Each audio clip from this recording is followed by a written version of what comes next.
തൃശ്ശൂർ ജൂബിലിയിൽ നടന്ന UNA സമരത്തോടനുബന്ധിച്ചുള്ള അനുരഞ്ജന ചർച്ചയെക്കുറിച്ച് ഒരു വാക്ക് സംസാരിക്കാനാണ് ഞാൻ നിങ്ങളുടെ മുമ്പിൽ വന്നിരിക്കുന്നത്. ജൂൺ 22 ജൂബിലിയിലെയും അമലിയിലെയും UNA പ്രസിഡന്റുമാർ ഒപ്പിട്ട് അഭിമന്യ താഴ്ത്ത പിതാവിനെ നൽകിയ ഒരു കത്തിനെ തുടർന്നാണ് ഈ അനുരഞ്ജന ശ്രമങ്ങൾ നടത്തിയത്. UNAയുടെ അഭ്യർത്ഥന സ്വീകരിച്ച് അഭിമന്യ പിതാവ് മുൻകൈയെടുത്താണ് ഈ അനുരഞ്ജന ചർച്ച ജൂബിലിയിൽ വെച്ച് നടന്നത്. ജൂബിലിയിൽ വെച്ച് നടന്ന ചർച്ചയിലെ അഭിമന്യ താഴ്ത്ത് പിതാവിനെ കൂടാതെ Thrissur CMI provincial reverend father Jose Nandikkara, അമലയെ പ്രതിനിധീകരിച്ച് father Julius Arakkal, father Antony Mannumal, jubilee mission ആശുപത്രിയെ പ്രതിനിധീകരിച്ച് ഡയറക്ടറായ ഞാൻ, CEO doctor Benny Joseph, HR head mister Joshy Paul എന്നിവരാണ് മാനേജ്മെൻറ്റ് സൈഡിന് പങ്കെടുത്തത്. UNAയുടെ അമലയിലെയും ജൂബിലിയിലെയും മുതിർന്ന അംഗങ്ങളാണ് ഈ ചർച്ചയിൽ പങ്കെടുത്തത്. UNA അംഗങ്ങളുടെ അഭ്യർത്ഥനകളും ആവശ്യങ്ങളും അഭിമന്യ പിതാവ് അവധാനപൂർവ്വം ശ്രവിച്ചു. അവരുടെ പ്രധാന ആവശ്യങ്ങൾ സാലറിയിലുള്ള റിവ്യൂ, അല്ലെങ്കിൽ ഒരു ഇൻ്ററിം റിലീഫ്, ചില ഷിഫ്റ്റുകളിലുള്ള പോരായ്മകൾ, കോൺട്രാക്ട് സിസ്റ്റം എന്നിവയൊക്കെയായിരുന്നു. ചർച്ചയിൽ പങ്കെടുത്ത UNA അംഗങ്ങൾ ജൂബിലിയിലും അമലിയിലും ഉയർന്ന ശമ്പളം തന്നെയാണ് കൊടുക്കുന്നതെന്ന് അംഗീകരിച്ചു.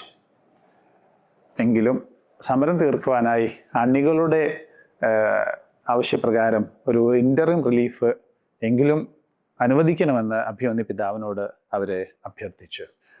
തുടർന്ന് അഭിമന്യ താഴ്ത്ത പിതാവ് സമരത്തിനുള്ള ശാശ്വതമായ പരിഹാരം മിനിമം വേജസ് ഗവൺമെൻറ് എത്രയും പെട്ടെന്ന് പ്രഖ്യാപിക്കലാണെന്ന് ഓർമ്മപ്പെടുത്തി.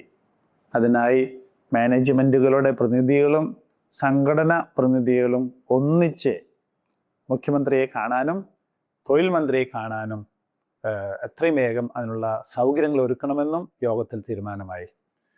അതിനെ അഭിമന്യ താഴ്ത്ത പിതാവും CMI പ്രൊവിൻഷ്യൽ നന്ദിക്കരാച്ചനും മുൻകൈ എടുക്കുമെന്നും യോഗത്തിൽ വാഗ്ദാനം ചെയ്തു. അതിനാൽ എത്രയും പെട്ടെന്ന് സമരം അവസാനിപ്പിച്ച് തിരികെ ജോലിയിലേക്ക് കയറണമെന്നും രോഗികളുടെ പരിചരണം മുന്നിൽ വയ്ക്കണമെന്നും അഭിമന്യ താഴ്ത്ത പിതാവ് അവരോട് അഭ്യർത്ഥിച്ചു.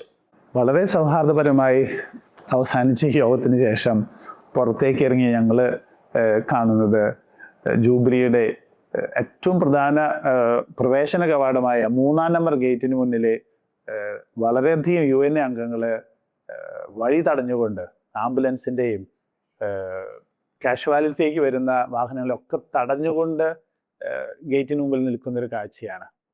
ഞങ്ങൾ ശരിക്കും പറഞ്ഞാൽ ഞെട്ടിപ്പോയി. അപ്പോൾ ഈ UNA സംഘടനാ നേതാക്കൾ ഈ യോഗത്തിന് വന്നത് ഇതൊക്കെ പ്ലാൻ ചെയ്തിട്ടാണെന്ന് പോലും ഞങ്ങൾക്ക് അപ്പോഴാണ് മനസ്സിലായത്. ചർച്ച വിജയിക്കരുത് എന്ന് ആഗ്രഹിച്ചുകൊണ്ട് വന്ന പോലെ ഞങ്ങൾക്കത് തോന്നി. അതുകൊണ്ടാണല്ലോ അവർ നേരത്തെ തന്നെ ഈ യോഗം കഴിയുമ്പോൾ ജൂബിലിന് മുമ്പിൽ വരണമെന്നും ജൂബിലി ഉപരോധിക്കണമെന്നും തുടർന്ന് ആർച്ച് ബിഷപ്സ് ഹൗസ് ഉപരോധിക്കണം എന്നൊക്കെ പ്ലാൻ ചെയ്ത് വന്ന പോലെ ഞങ്ങൾക്ക് തോന്നി. ഞങ്ങൾക്ക് വളരെ സങ്കടം തോന്നി. അഭിമന്യ താഴ്ത്ത പിതാവ് വിളിച്ചിട്ടാണ് അവരെ ഈ ചർച്ചയ്ക്ക് വന്നതെന്ന് അവിടെ പറയുന്നുണ്ട്. അത് വാസ്തവ വിരുദ്ധമാണ്.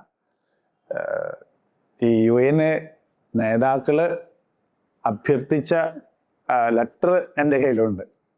അവർ അഭ്യർത്ഥിച്ച പ്രകാരമാണ് അത് സ്വീകരിച്ചിട്ടാണ് പിതാവ് ഈ യോഗത്തിനെ സംബന്ധിച്ചും എല്ലാതും അറേഞ്ച് ചെയ്തതും. ഇപ്പോൾ അവർ പറയുന്നത് പിതാവ് വിളിച്ചിട്ട് പിതാവ് ഒക്കെ ഇറക്കി വിട്ടു എന്നൊക്കെ പറയുന്നത് ഒക്കെ നുണ പറയുന്ന കാര്യങ്ങളാണ്. ഇതൊക്കെ കാണുമ്പോൾ എന്തോ ഈ സമരത്തിന് പുറകിലുള്ള ഹിഡൻ അജണ്ടകൾ പലതും നമുക്ക് സംശയിക്കേണ്ടിയിരിക്കുന്നു. കാരണം ഓരോ സ്റ്റെപ്പുകളും നോക്കുമ്പോൾ അനുരഞ്ജനത്തിനെ ഇപ്പം ഗവൺമെൻറ് പരിശ്രമിച്ചിരുന്നു. അതിൻ്റെ തലേദിവസം ഇവരെ ലേബർ ഓഫീസിലേക്ക് ഇടിച്ചു കയറിയിരുന്നു. അല്ലെങ്കിൽ സഭ ഇപ്പം ഈ പിതാവിൻ്റെ ഒരു മീറ്റിംഗ് വിളിച്ചിരുന്നു. അതിന് തൊട്ട് മുമ്പ് ഇവരോട് ചേർന്ന് നിൽക്കുന്നവർ പിതാവിനെ അധിക്ഷേപിച്ച വീഡിയോകൾ ഇറക്കിയിരുന്നു. അപ്പം അതൊക്കെ കാണുമ്പോൾ സമരം തീരരുതെന്ന് ആഗ്രഹിക്കുന്ന ആരൊക്കെയോ ഇതിന് പുറകിലുണ്ടെന്ന് സംശയിക്കേണ്ടിയിരിക്കുന്നു. ഇതൊക്കെയാണെങ്കിലും അഭിമന്യ താഴ്ത്ത പിതാവ് അഭ്യർത്ഥിച്ചതുപോലെ ഈ സമരത്തിനുള്ള ഏക പരിഹാരം അത് ഗവൺമെൻറ് മിനിമം വേജസ് പ്രഖ്യാപിക്കലാണെന്ന സത്യം ഞങ്ങളും ഏറ്റുപറയുന്നു. അതിനായി മാനേജ്മെൻറ്റ് പ്രതിനിധികളും യൂണിയൻ്റെ പ്രതിനിധികളും ഒന്നിച്ച് മുഖ്യമന്ത്രിയെയും തൊഴിൽ മന്ത്രിയെയും കാണാനുള്ള ഒരുക്കങ്ങൾ ഈ ദിവസങ്ങളിൽ തന്നെ നടത്തുന്നുണ്ട്. എത്രയും വേഗം ഈ സമരം തീരട്ടെ എന്ന് ആഗ്രഹിക്കുന്നു.